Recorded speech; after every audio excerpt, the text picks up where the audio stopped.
Hello, my name is Jazz. I am the Managing Director here at Bulldog Tutors, and I want to talk about a question I get asked fairly frequently, which is what kind of options are actually available for those that want to prepare themselves for something like a standardized test. Easily broken down into three main categories. The first being the most obvious, which is self-study, where you go buy yourself a bunch of books and put in a lot of hours preparing yourself for the test.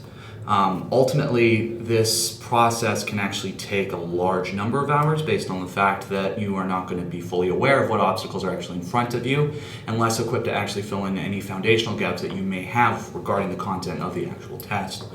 The second option kind of alleviates that, but not fully. That is the non-standardized kind of test class prep option offered by companies such as Kaplan or Princeton Review, and ultimately those classes, while not fully personalized, do offer some ways around the obstacles that you might encounter. Unfortunately, because it is non-customized, it's not going to fully cater to the needs of you as a student.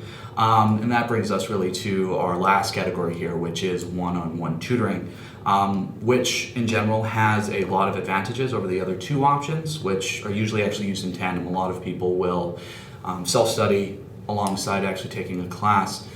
When one is actually involved in one-versus-one tutoring, they have the ability to really connect with somebody that knows how to get them across the finish line and can actually take the time with them to figure out your specific and personalized way of excelling on a test that may not be something that you can find in a standardized test book or in a non-standardized class. Ultimately, we found that it takes the least amount of time to prepare for a test fully in one-versus-one tutoring, particularly with tutors that are of high quality. Ultimately, in summary, it is best to go about studying in a one-versus-one kind of tutoring capacity, but outside of that, self-studying, in addition to taking a non-customized class, can also get you across the finish line, albeit with a larger number of hours of prep.